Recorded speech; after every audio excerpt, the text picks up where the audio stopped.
The Local Show, featuring conversations with business owners, employees, and local business leaders about their successes, challenges, and reasons for doing business. Right here in Central New York.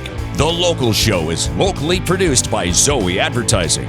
Now your hosts, Tom and Steve. Like a slow drip of autumn fun.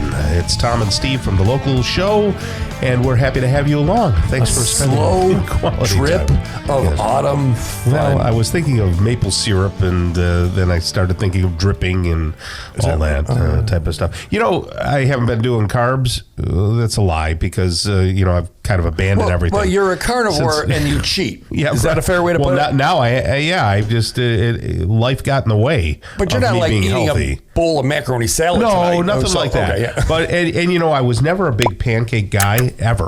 But after a gig, I'm playing all night and then waking up the next day and I'm kind of beat and everything. I want something substantive. Mm-hmm. So I've been doing, as healthy as we can pancakes and with, our maple syrup from around town here. If you want to make something that's a pancake, but way better. What's that? What do you put in it? I'll take a ear of corn. Fresh corn. Corn. Seriously, fresh corn. Cut it off the cob. Yes. Make my pancake and then throw a whole bunch of corn in there. Makes like a corn fritter. Sure. Oh my gosh, I've done that twice this year. If you like corn, I like corn. It makes it sweet and it crisps up and browns up, and it's and then of course you got to put some natural maple syrup on it. Of course. Well, that sounds interesting. I'll never do that, but I like that you gave me that advice. It's good stuff. All right, we have Christy Williams right now. She's the owner of Dutch Hill Maple. How are you there? I'm good. Thanks for having me. Well, it's good to meet you finally. I know that Steve has probably met you 100 times.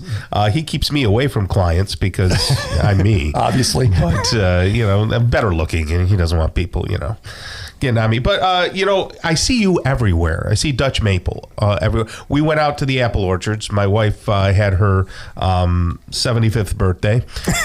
She's not 75. Okay, well, 56. Just feels that because she's married to you. Yeah, could be. So she had her birthday, and we were, I said, hey, let's go. We're from the Valley originally, both of us. So we went out to the orchards and everything, and everywhere I went had Dutch Hill made, and I said, boy, these people are like everywhere. They must have made a deal with everybody.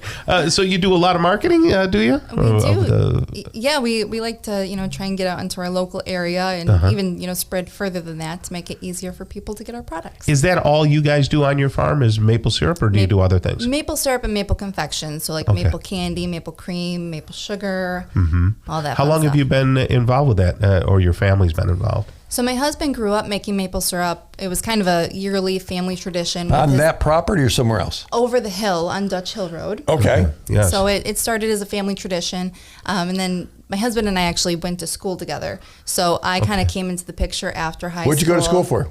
High school. Oh, high school. Okay. You went to high school. What high school did you guys go to? Tully. Oh, you were telling where people. We are now. Yeah, okay, great. Yeah, telling people. So anyway, after high school, we kind of started hanging out, and that's when I started learning about maple syrup. Yeah. And we decided that we wanted to kind of make that a business and see what we could do with it. So we purchased property over the hill from the original sugar house on Woodmansey Road. And from there, it's just kind of taken off. Lots of hard work. It is. How long ago was that? That was in 2014 that we purchased our property there. Okay. And were you tapping on day one, or did it require some setup? A lot of setup, yeah. So it was actually, we did everything in phases. So there was like phase one of the woods, and then the next year was phase two. So we kind of spread out over the years. In case someone's missed it, what is the process of making maple syrup? Okay. So you need a maple tree. Just one? we actually have a little bit more than one. We tap over 8,000. No. Yeah. 8,000 trees. 8,000 trees. So my husband does all the hard work. He's the one who walks to every single tree and he taps a tree. So or taps all the trees. Just by himself, you got to have staff by now, right? It's mostly him. His dad and his brother help with the production side of it. But he's pretty amazing. So how many taps in one tree? Usually one. If it's a bigger tree, it's a good question. If it's a bigger tree, we might put two in, but most of them are just one tap. Okay. But what that means is that we go to the tree and we drill a hole in it, and then we tap in what's called a spile, and that allows the sap to come out from the tree and go into our tubing system. Or some people use buckets to collect the sap. Okay, and that happens in early winter, early spring? Yep. Usually like February, March is prime time for us. Right. Okay, then what happens? So then we actually use a vacuum system, so that helps us increase our sap yields and pull in more sap. So the vacuum helps us get it down to the sugar house. We collect it. From there, it goes through a reverse osmosis machine, which condenses the sap and pulls out some of the extra water that decreases how long we have to boil. And then we boil the sap, and you get maple syrup. How much sap to a gallon of maple syrup? Like, what's the ratio? It varies a little bit based on the sugar content of the sap, but I would say roughly like 60 gallons of sap to 1 gallon of syrup. Okay. Golly. Okay, and then you said vacuum. I'm picturing like a noise. Essentially, yeah. So it's sucking it in? It is, yeah. It's pretty amazing to see because it comes into the sugar house, and then every, as soon as it gets enough in this mechanism called the releaser, it releases in like a gush into this big tank we have that's like 7,000 gallons, a 7,000 gallon tank. Wow. So it's pretty amazing to see it. It's like a waterfall of sap coming in. Okay, so a lot of people just use gravity, right? Like A lot of people use gravity, put yes. the thing at the bottom and let it kind of. Yep, absolutely. We actually have some separate woods like that as well. But if you're going to do it on a mass scale where you have to make a living doing it, you got to get it out of there quickly. Right, Which because you makes get sense. more because you're pulling it in. Yeah, more. you're pulling it out. Yep. So, where do you sell? Do you sell just in New York State, or do you ship this stuff out to grocery stores out of state? So primarily is going to be New York State. We do wholesale, like you mentioned, so we're in different stores. We do a lot of online sales as well. Oh, very so good, That yeah. goes throughout the country, especially like the holiday time. That really picks up because we do a lot of gift sets and stuff. Yeah, that's great. Did you start that kind of marketing yourself? Did you see it over the horizon and say, hey, we've got to really get into this Etsy world kind of, Yeah. So I love that question because it was kind of out of necessity because of COVID. Oh, so right. We started our website, I think it was like 2018, and we'd get a sale here or there, but it was nothing crazy. But then COVID changed everything. We went from the physical in-person events, we did a lot of markets, stuff like that, to completely online. Yeah. Because you couldn't see people. So that really picked up, and from there it's just grown. That's excellent. So is it you handling that part of it? Yes. Okay. And do you have kids yet to put them to work? We do. They work in their own way, mostly as taste testers.